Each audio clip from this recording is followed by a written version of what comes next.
은혜 받으실 하나님의 말씀은 요한복음 8장 3절에서 11절의 말씀입니다.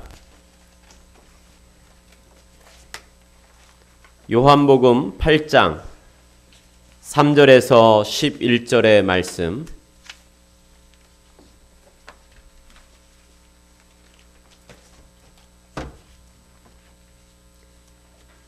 이 시간 믿음으로 합독하시겠습니다. 서기관들과 바리새인들이 음행 중에 잡힌 여자를 끌고 와서 가운데 세우고 예수께 말하되 선생이여 이 여자가 간음하다가 현장에서 잡혔나이다. 모세는 율법에 이러한 여자를 돌로 치라 명하였거니와 선생은 어떻게 말하겠나이까? 그들이 이렇게 말함은 고발할 조건을 얻고자 하여 예수를 시험함이러라. 예수께서 몸을 굽히사 손가락으로 땅에 쓰시니 그들이 묻기를 마지 아니하는지라. 이에 일어나 이르시되 너희 중에 죄 없는 자가 먼저 돌로 치라 하시고 다시 몸을 굽혀 손가락으로 땅에 쓰시니 그들이 이 말씀을 듣고 양심의 가책을 느껴 어른으로 시작하여 젊은 이까지 하나씩 나가고 오직 예수와 그 가운데 섰는 여자만 남았더라. 예수께서 일어나사 여자 외에 아무도 없는 것을 보시고 이르시되 여자여 너를 고발하던 자들이 어디 있느냐? 너를 정죄한 자가 없느냐? 대답하되 주여 없나이다. 예수께서 이르시되 나도 너를 정죄하지 아니하노니 가서 다시는 죄를 범하지 말라 하시니라. 아멘.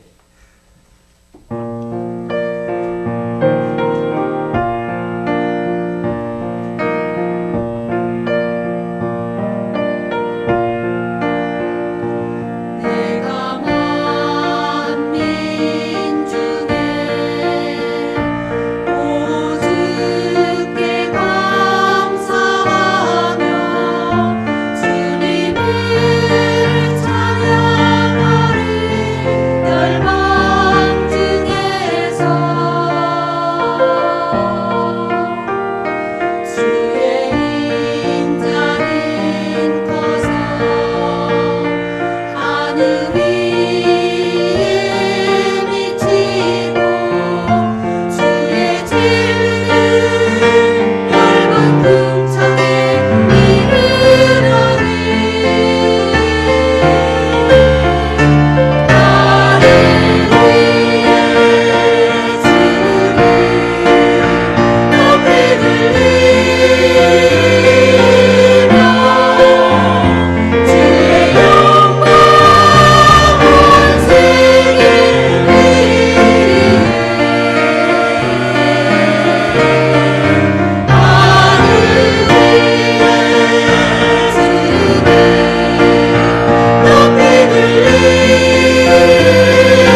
아멘. 할렐루야. 감사합니다.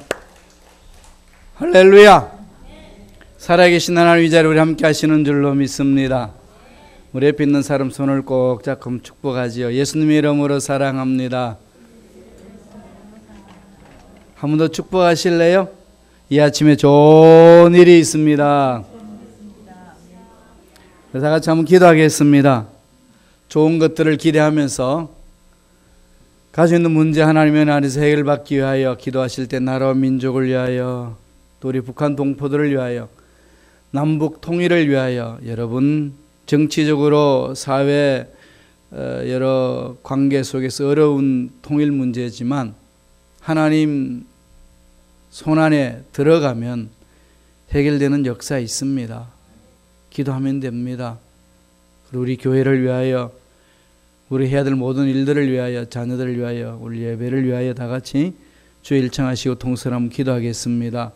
주여 할렐루야. 하나님 아버지 감사와 찬양을 드리옵나이다. 나의 사랑이 많으신 하나님께서 오늘도 우리를 지켜주시고 보살펴주시고 위하여 주신 은혜에 감사와 찬양을 드립니다. 나의 사랑이 많으신 하나님 감사와 찬양을 드립니다. 성령이여 역사하여 주옵소서. 성령이여 우리를 붙들어 주옵소서. 성령이여 우리를 지켜 주옵소서. 성령의 놀라운 역사가 나타나게 도와 주옵소서. 주여 우리의 생각, 우리의 말, 우리의 삶이 주님 손에 잡히기를 원합니다. 우리 민족이 새로워지기를 원하고 남북 통일의 은혜가 임하기를 원합니다. 미국 땅이 새로워지기를 원하고 우리 가정이, 우리 교회가, 직장과 사업장이 새로워지기를 원합니다. 자녀들이 하나님의 새로워지기를 원합니다. 하나님 기적을 기대합니다. 하나님의 기적을 기대합니다. 역사하여 주옵소서. 주여 우리들은 못하지만 하나님은 하실 수가 있는 줄로 믿습니다. 하나님 역사하여 주옵소서. 하나님의 능력을 믿고 찾아왔습니다. 하나님 역사하여 주옵소서. 주여 우리 죄를 씻어주시옵소서. 주여 우리를 긍휼하게 여겨 주옵소서. 우리가 잘못된 모든 죄악들 발 앞에 내려놓습니다. 우리의 생각을 고쳐주시고 말을 고쳐주시고 우리의 삶을 고쳐주시고 주님의 볼 바로 쓰게 도와주옵소서. 할렐루야 할렐루야 하나님을 찬양합니다. 오 성령의 역사여 주옵소서. 성령여 도와주옵소서.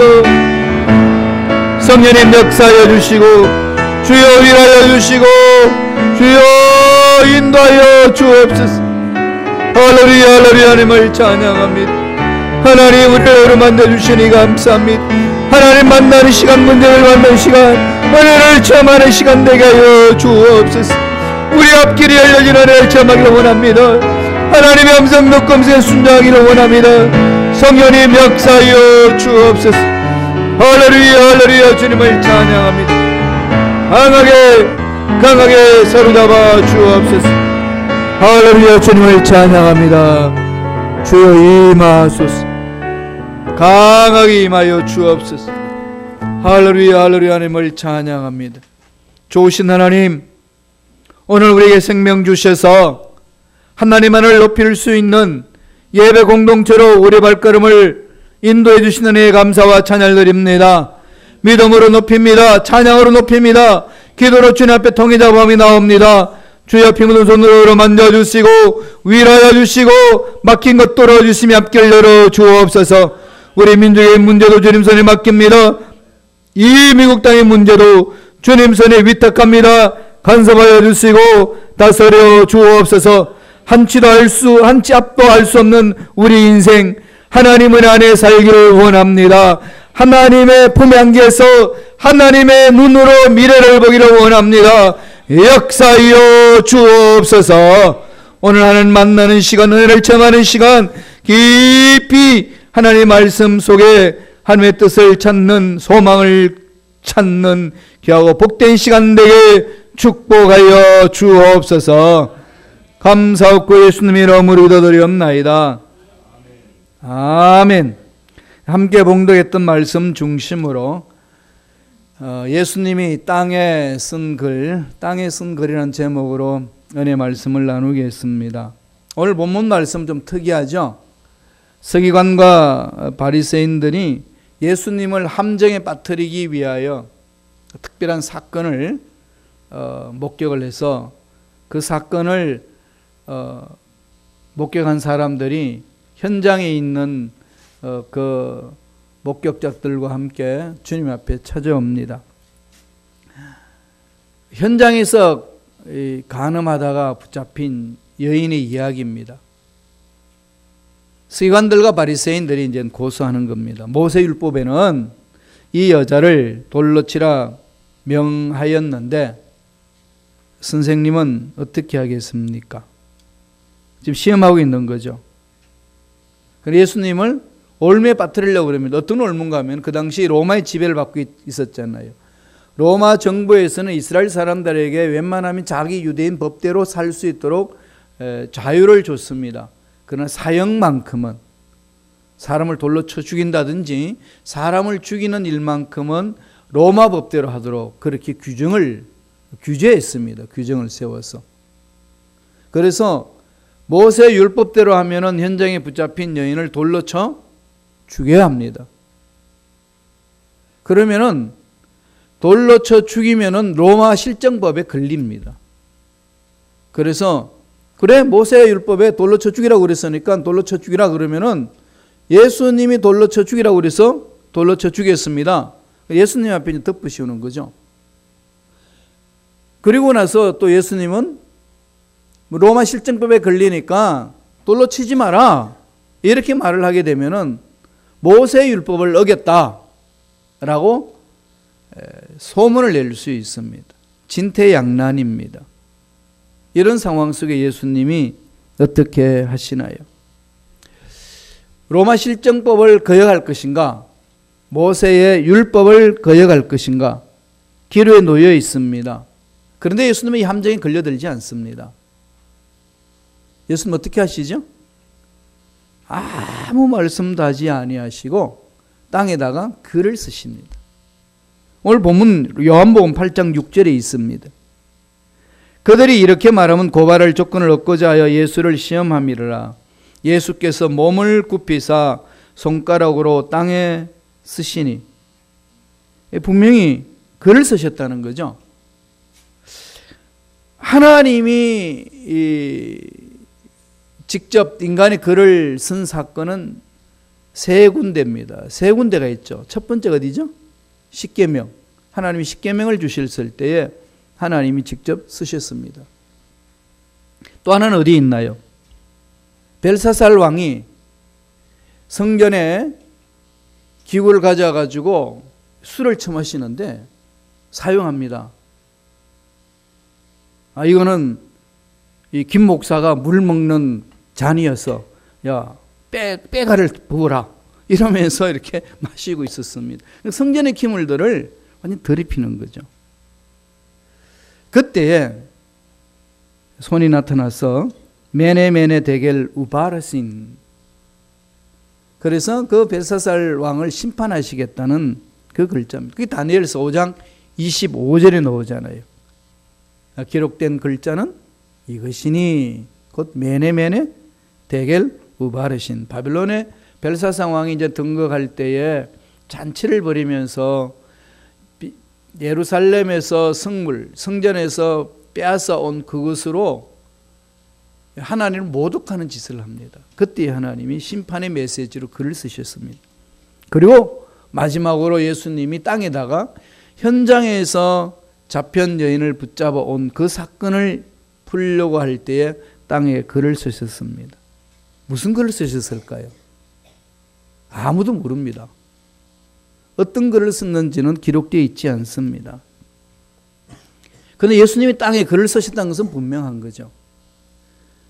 그냥 지금 돌을 들고 이 여인을 그냥 쳐 죽이려고 그 성난 분노한 이 군중들이 몰려들어서 한순간에 그냥 돌을 칠 것만 같은 그런 위기 속에 있는데 예수님은 한 말씀도 하지 아니하시고 땅에 글을 쓰시면서 전체적인 분위기를 이렇게 압도합니다. 근데 예수님이 글을 쓰시면서 이스라엘 백성들에게 그 분노한 백성들에게 메시지를 던집니다.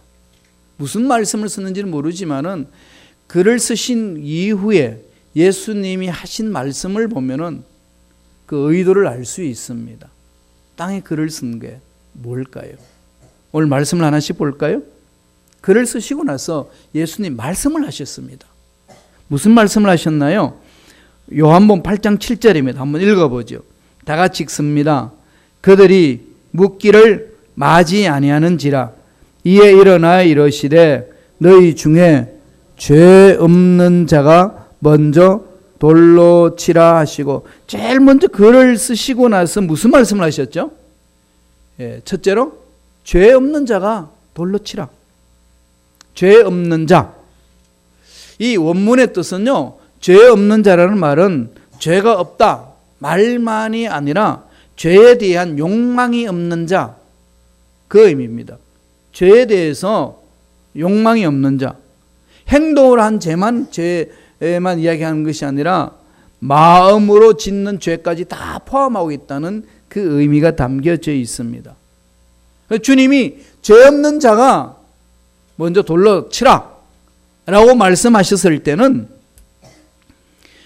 글을 쓰시고 난 이후에 돌을 들고 치려고 하는 그 사람들에게 하신 말씀이지요. 그 말씀에 주님이 깊은 마음을 담고 있습니다. 이 여자는 간음으로 행동을 옮겼지만은 너희들은 마음에 간음이 정말 없느냐? 간음하는 마음이 없느냐? 간음하는 마음이 없다면은 죄에 대한 욕망이 없는 자들이라면은 돌로 치라. 이 말 한마디에 글 썼던 그 글과 땅에 쓴 글과 죄 없는 자가 돌을 먼저 들고 치라, 이 말에 모두가 돌을 내려놓습니다. 우리 그 글을 다 보겠어요?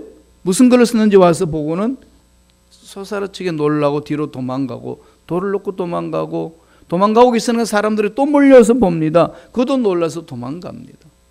무슨 얘기죠? 죄 없는 자가 돌로 쳐라. 이 말은 네 자신을 보라. 지금 네 마음속에 품고 있는 이런 간음의 죄는 없느냐? 자신을 돌아보라는 겁니다. 우리들은 많은 사람들이 신앙생활에 나갈 때에 어떤 죄가 드러나는 순간에 내 죄는 다 숨겨버리고 그냥 눈에 드러나는 것만 가지고 정죄하려고 하는 못된 습성들이 저와 여러분들 속에 있습니다. 물론 죄는 반드시 처벌돼야 됩니다. 그래야 법이 삽니다. 그래야 사회가 정의롭게 유지가 되고 질서가 유지가 됩니다. 지금 예수님이 이런 상황 속에서 죄 없는 자가 돌을 들어서 치라, 이 말씀은 이 법을 무시하는 태도는 아닙니다. 예수님 법을 존중하셨어요. 마태복음 5장 17절에 보면은 내가 율법이나 선지자들을 폐하러 온 줄 생각하지 말라. 폐하러 온 것이 아니요 완전하게 하려 함이라.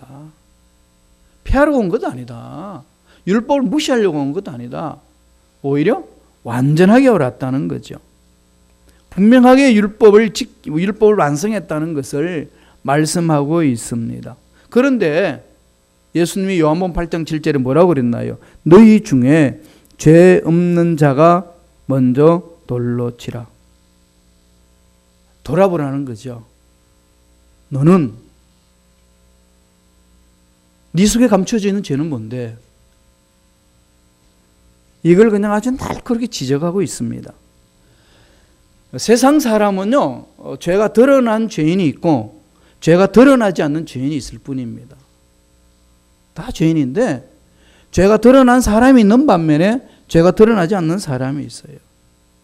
똑같이 하나님 보시기에는 다 죄가 있는 거죠. 로마 3장 2, 3절에 뭐라고 그랬습니까? 모든 사람이 죄를 범하였으면 하나님의 영광에 이르지 못한다. 로마서 5장 12절에는 그러므로 한 사람이 말미암아 죄가 세상에 들어오고 죄로 말미암아 사망이 들어왔나니 이와 같이 모든 사람이 죄를 지었으므로 사망이 모든 사람에게 이르느니라. 모든 사람이 죄를 지었다는 거죠. 모든 사람이 죄가 있다는 겁니다. 눈에 드러나 있는 죄와 눈에 드러나지 않는 죄와 차이일 뿐이지 다 죄가 있다는 거죠. 그래서 주님이 그래 땅에다 글을 쓰시면서 외치신 겁니다. 죄 없는 자가 돌로 치라. 없다는 거죠. 돌로 죄 지은 사람에게 칠 수 있는 사람은 아무도 없다는 얘기입니다. 무슨 얘기죠? 신앙생활에 나갈 때 늘 너 자신을 돌아보라. 형제의 죄가 드러나고 자매의 죄가 드러났을 때 근본적으로 가져야 될 자세는 자기 자신을 돌아봐야 됩니다. 자신을 돌아볼 때에 자기가 들고 있는 돌로 자기 가슴을 쳐야 되는 거죠. 내 탓이다. 이게 나를 살리는 것이고 너를 살리는 것이고 공동체를 살리는 겁니다. 돌멩이로 가슴을 치라는 겁니다. 그래서 요한복음 8장 7절에 그들이 묻기를 맞이 안 하는 자를 일어나 이르시되 너희 중에 죄 없는 자가 먼저 돌로 치라. 땅에다 글을 쓰시고 난 이후에. 그러니까 예수 믿는 저와 여러분 사이는 이 정죄라는 말이 사라져야 된다는 거죠. 누가 판단할 수 있느냐? 하나님의 영역인데. 너 자신을 돌아봐야지. 왜 이렇게 현장에 붙잡혀 있는 여인을 들고 와서 이렇게 나에게 함정을 파느냐? 이런 왜 못된 짓을 하느냐 이 말이죠. 정말로 그 여인을 죽일 생각이었으면 현장에서 돌로 쳐 죽여야 됩니다. 그렇지 않고 끌고 와요. 그리고 같이 현장에서 가늠한 남자는 내팽개치고 여자만 끌고 옵니다. 아주 어리석은 모습을 보여주는 거죠.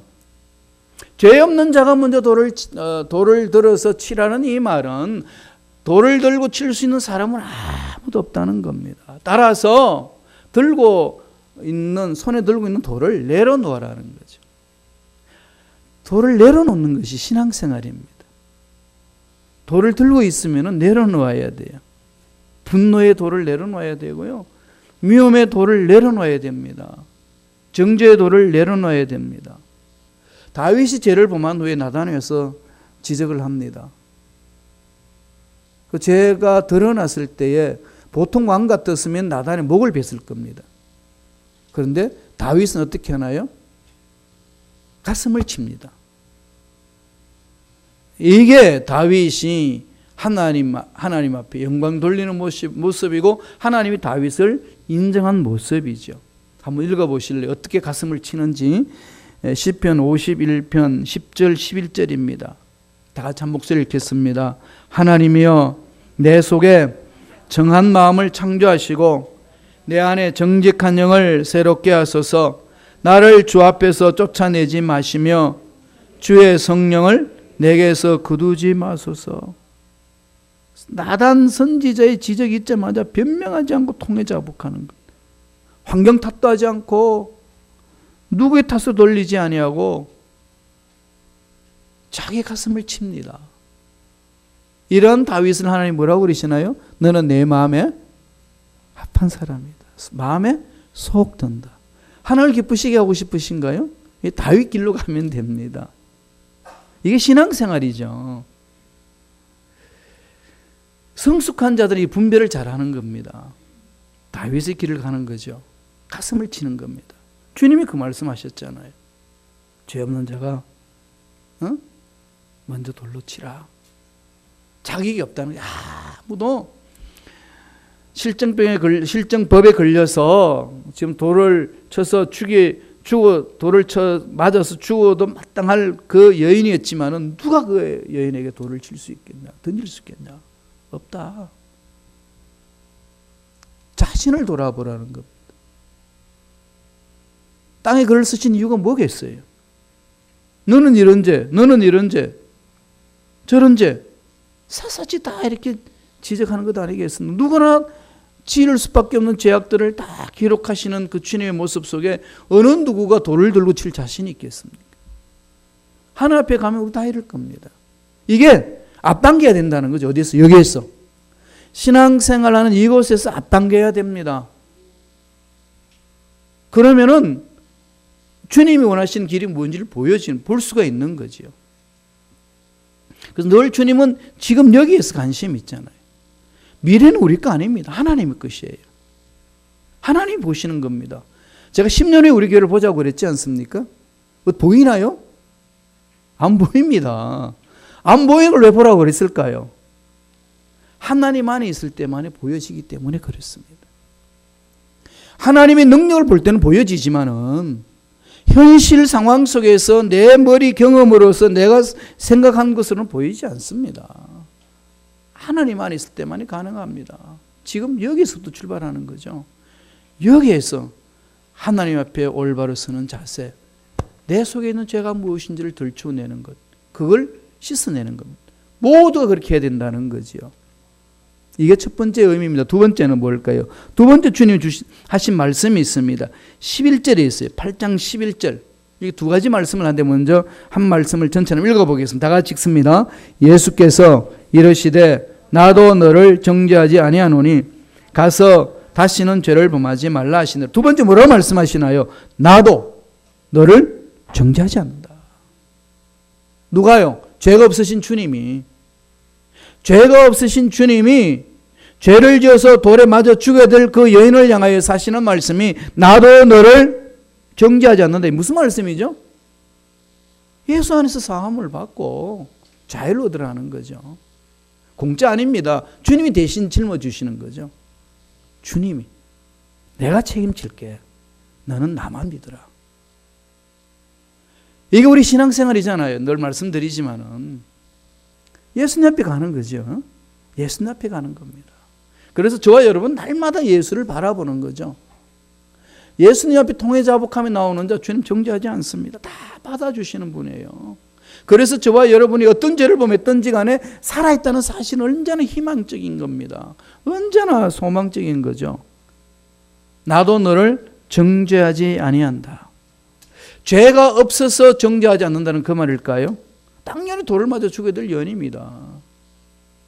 율법에 기록된 돌은 반드시 죽어야 될 여인입니다. 그렇지만 주님 용서를 선포하는 거죠. 내가 대신해서 죽어줄게. 이 말씀이잖아요. 이미 예수님은 우리를 대신해 죄를 대신해 죽어주셨습니다. 예수를 믿음으로 우리의 모든 죄사함을 받았습니다. 죄사함을 받은 자는 어떤 마음이죠? 자유로운 거죠. 누가 우리를 정죄하려? 누가 우리에게 돌을 던지려? 아무도 돌 던질 사람 없습니다. 자유하는 거죠.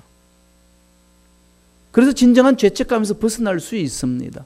그러면서 늘 내 자신이 지은 죄를 돌이키면서 늘 주님 앞에 올바로 서고자 하는 마음 자세를 갖는 거죠. 그래서 이미 주님 십자가에 다 짊어지고 가신 것을 믿고 자유를 누리는 것이 예수를 믿는 자의 삶의 자세입니다. 과거의 일의 죄책감에 눌리지 마시고 또 현재의 어떤 죄악으로 인하여서 정죄당할 일이나 다른 사람 정죄할 일이 있으면은 그 부분에서 자신을 돌아보시고 주님 십자가 앞에 가져가시기 바랍니다. 주님이 다 책임져 주셨습니다. 우리 신앙생활은 여기에서부터 출발합니다. 하나님의 이 긍휼함이 없이는 살아남을 수 있나요? 아무도 없습니다. 주여 우리를 긍휼히 여겨 주옵소서. 그래서 죄 씻음 받고 죄 씻음 받으니까 우리에게 자유함이 있는 것이고 자유함이 있으니까 우리 육체 속의 질병에서 벗어날 수 있는 것 아니겠습니까? 이게 바로 하나님 주시는 은혜요 사랑이요 긍휼입니다. 예수님이 글을 쓰시고 죄 없는 자가 먼저 돌로 치라고 그러니까 다 돌을 내려놓고 도망갔습니다. 오직 가늠한 여인과 주님만 남았습니다. 주님 앞에 서 있는 거죠. 주님 앞에 서 있는 그 여인은 주님으로부터 자유를 얻습니다. 세상 살면서 이런 일 저런 일 수많은 어려운 일을 당할 때에 진정한 우리의 자유는 주님 앞에 서 있을 때만이 가능합니다. 그래서 늘 코람되어 정신으로 코람된 신앙으로 가야 됩니다. 늘 주님 앞에 서 있어야 된다는 거죠. 하나님 앞에 서 있기 때문에 미래에 하나님 앞에 서 있어도 우리는 담대할 수가 있습니다. 지금 여기에서 하나님 앞에 주님의 십자가 앞에 서 있지 못하면은요 미래 심판대 앞에서 담대하게 설 수가 없습니다. 여기에서 담대하게 서셔야죠. 주님 십자가 안에서. 중요한 부분입니다. 늘 자신을 주님 십자가 앞에 내려놓고 위탁하시고 씻음받아 참 자유를 누리고 세상에 어떤 문제를 만나든지 간에 주 안에서 자유를 누리시기를 바랍니다. 이거 없이는 신앙생활 못합니다. 이 기본적인 신앙생활에서 근거하지 아니한다면 그 신앙이 절대로 성장 성숙하지 않습니다. 이 말씀이 여러분 자꾸 마음에 튕겨나간다면요, 마음속 깊이 묵상해 보셔요. 내가 정말로 주님 십자가 은혜 속에 살고 있는지, 그 은혜 속에 사는 나의 신앙의 삶인지 돌아보라는 겁니다. 마지막 세 번째로 주님 우리에게 주신 말씀이 있습니다. 요한복음 8장 11절 한번 읽어보죠. 다 같이 한 목소리 읽습니다. 대답하되 주여 없나이다. 예수께서 이르시되 나도 너를 정죄하지 아니하노니 가서 다시는 죄를 범하지 말라 하시니라. 세 번째 뭘 말씀하시는 거죠? 다시는 죄를 범하지 말라. 다시는 죄를 범하지 말라고 주님 명령하셨는데 여러분에게 묻습니다. 여러분 죄 씻음 받고 나서 다시는 죄를 범하지 않으셨나요? 가능해요? 가능하지 않는 이 말씀을 왜 주님이 주셨을까요? 저도 이 말씀을 꼼꼼히 묵상해 봤습니다. 이 가능할까 이게? 가능한가요? 불가능하죠. 근데 가능한 길은 있습니다. 어떤 길일까요? 이 여인의 입장을 써보세요. 이 여인은요, 돌을 맞아 죽어야 했습니다. 돌을 맞아 죽어야 될 생명을 주님이 건져주셨어요. 생명을 건져주신 주님의 그 말씀에 이 여인의 마음 자세는 어떠할까요? 이전처럼 나는 살지 말아야지. 이전처럼 나는 살지 말아야지. 이런 각오가 서는 거죠. 이건요, 인간의 의지 결단으로 안 됩니다. 인간의 의지 결단을 하면 그냥 넘어집니다. 그리고 나중에 포기해버려요. 아무리 결심도 안 되는 거 하면 뭐해? 이런 거잖아요. 포기해버립니다. 그러나 하나님의 그 놀라운 사랑 깊이 체험하면 체험할수록 이 결심은 더 강하게 일어납니다. 나를 살려주셨는데, 나에게 생명을 주셨는데, 나는 영원히 죽어야 되는 죄인이었는데 생명을 주신 그분의 말씀에 내가 순종해야지. 결심이 일어나는 거죠. 다시는 나는 하지 않겠습니다 라고 하는 몸부림이 일어난다는 겁니다. 죄를 이길 수 있는 힘은요, 그분의 사랑을 체험할 때만이 가능합니다. 어떻게 그분의 사랑을 체험하나요? 만나야죠. 늘 말씀드리지만은 예수를 만나야 됩니다. 내가 만난 예수님이 있으셔야 돼요. 내 인생의 지극한 정말 어려운 문제들, 도저히 감당할 수 없는 문제들을 주님을 만나서 해결받는 그 은혜에 있으셔야 됩니다. 내 목마름에서 자유를 얻게 하신 그 주님의 은혜를 체험한 적이 있어야 됩니다. 왜 그렇죠? 요한복음 14장 6절에 주님 뭐라고 말씀하셨나요? 예수께서 이르시되 내가 곧 길이요 진리요 생명이요 이니 나로 말미암아 그 아버지께로 올 자가 없느니라. 주님이 생명이시고 주님이 진리이시기 때문에 그렇습니다.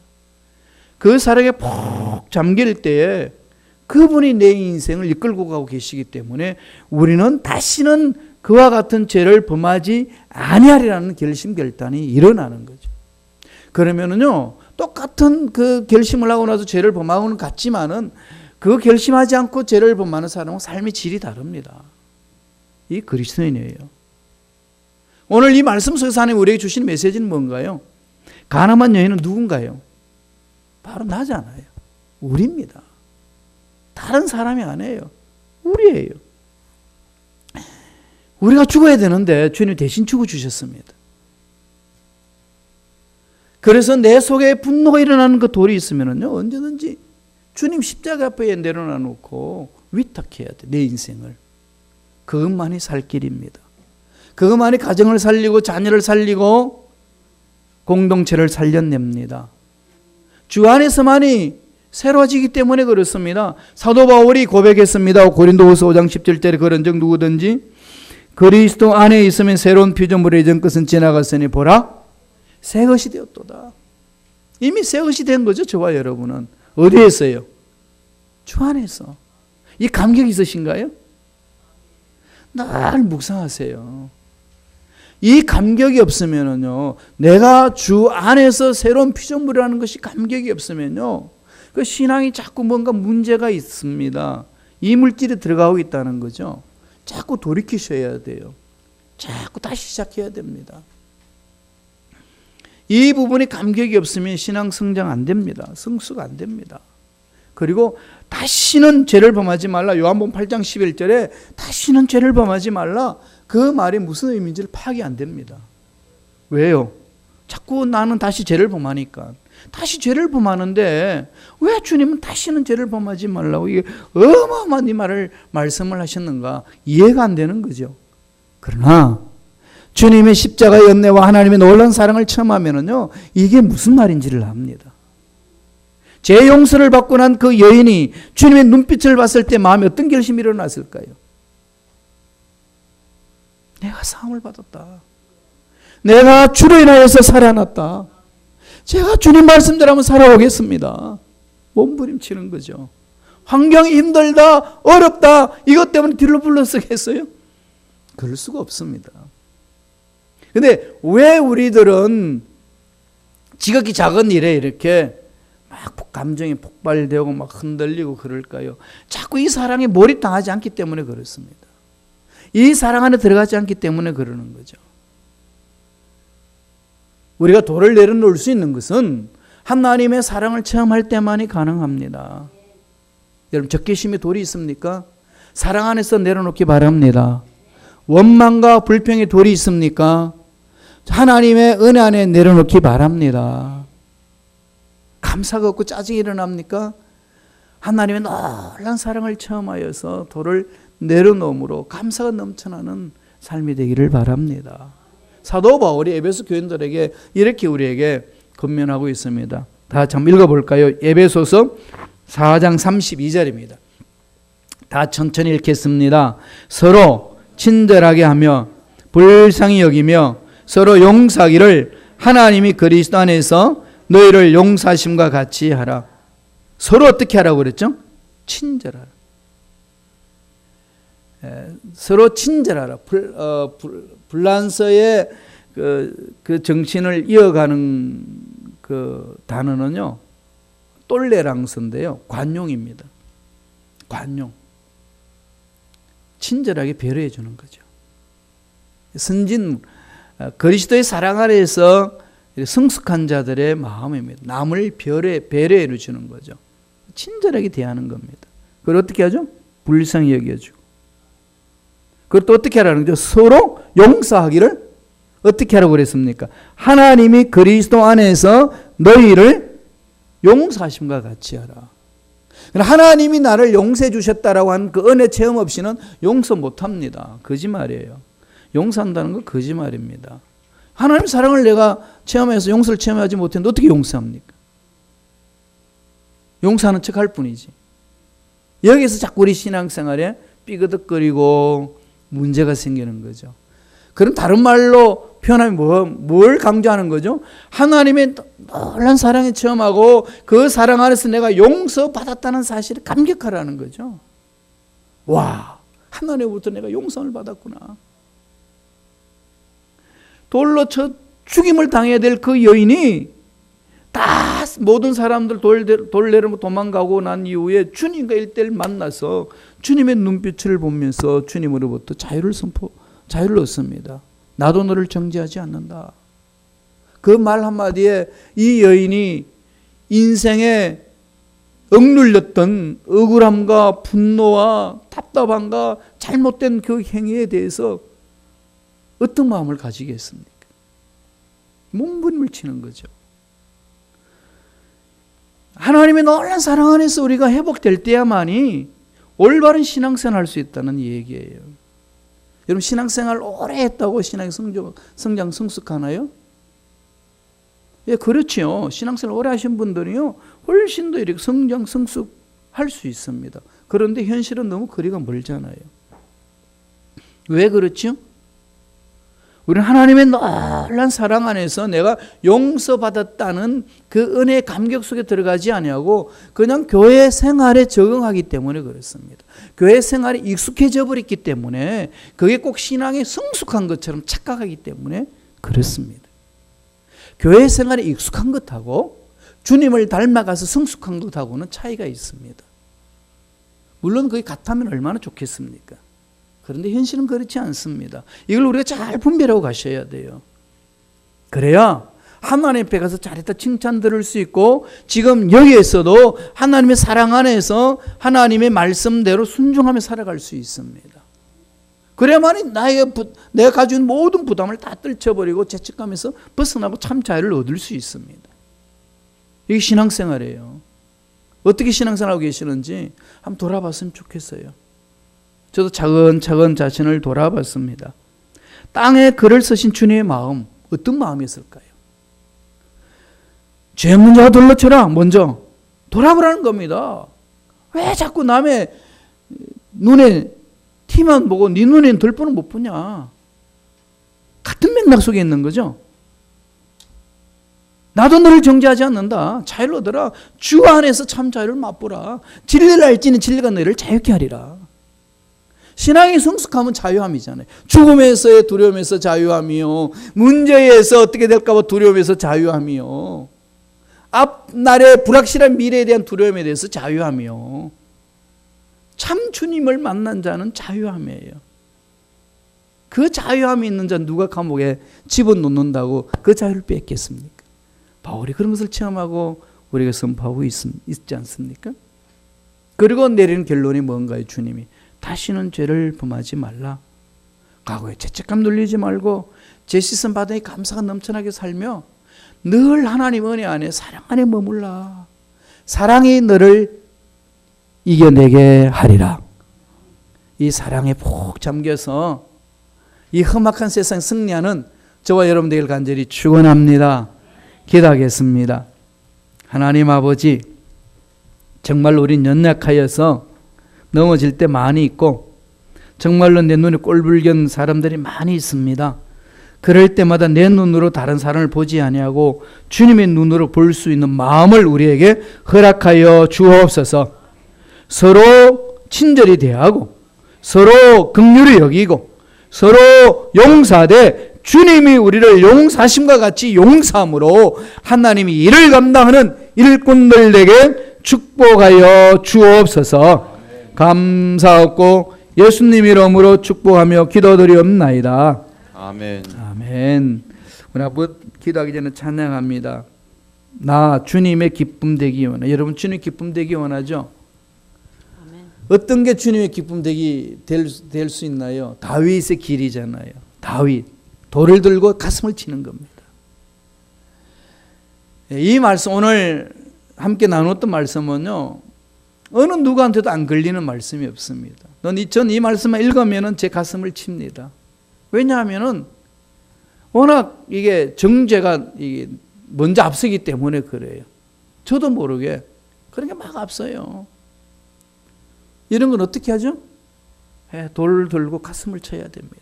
그게 주님을 기쁘게 하는 거죠. 우리 한번 찬양하면서 주님의 마음을 읽겠습니다. 나 주님의 기쁨 되기 원하네. 내 마음을 새롭게 하소서. 다 같이 찬양하겠습니다.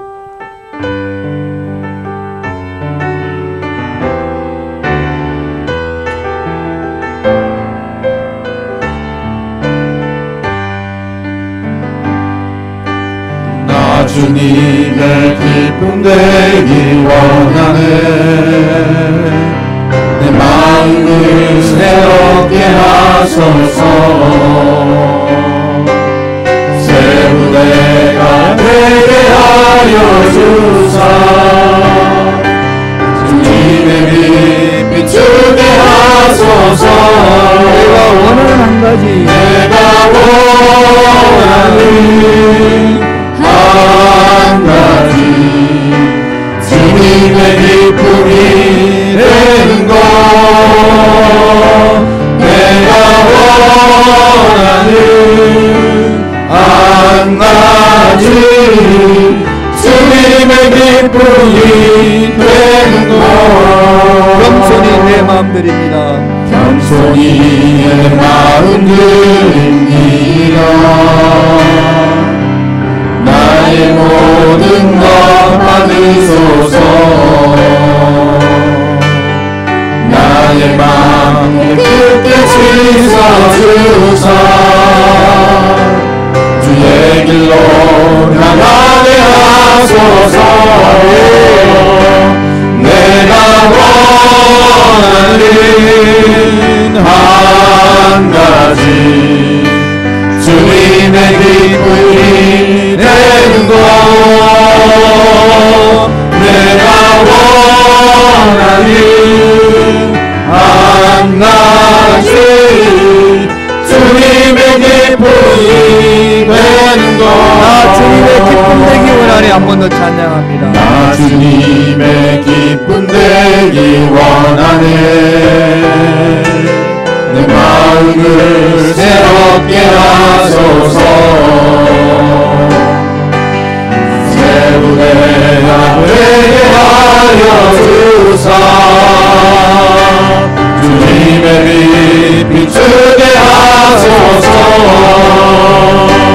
내가 원하는 한 가지 주님의 기쁨이 되는 것. 내가 원하는 한 가지 주님의 기쁨이 되는 것. 겸손히 내 마음 드립니다. 겸손히 내 마음 드립니다. 나의 모든 것 받으소서. 나의 맘 깨끗게 씻어주사 주의 길로 향하게 하소서. 내가 원하는 한 가지 주님의 기쁨이 되는 것.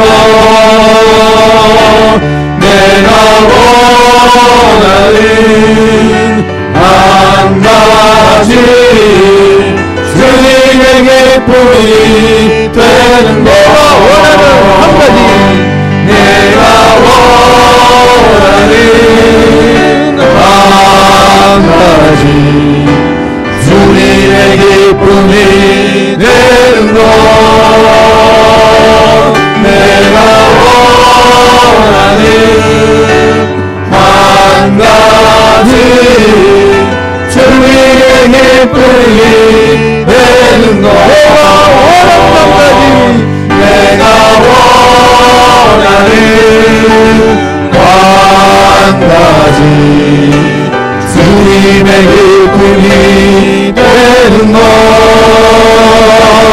내가 원하는 한 가지 주님의 기쁨이 되는 것. 아멘. 기도합니다. 주님을 바라봅니다. 우린 연약합니다. 쓰러지고 넘어지고 말을 조심하고 조심해서 하겠다 하지만 그럴 때마다 실수할 때 많습니다. 그럴 때마다 주님 앞에 내려놓고 다시 옵니다. 내가 너를 정죄하지 않겠노라. 다시는 죄를 범하지 말라. 다시는 죄를 범하지 않기 위해서는 주님이 나를 정죄하지 않는 그 놀라운 은혜와 사랑을 체험해야 합니다. 그래야 그 죄악에 대해 싸울 힘이 생깁니다. 하나님 그 힘을 가질 수 있도록 우리에게 하나님 놀라운 사랑으로 은혜를 허락해달라고. 하나님 그 은혜 없이는 우리 못 삽니다. 신앙생활 못합니다. 하나님 역사해달라고. 다 같이 우리 주여 삼창하시고 동서를 기도합니다. 주여! 주여! 주여!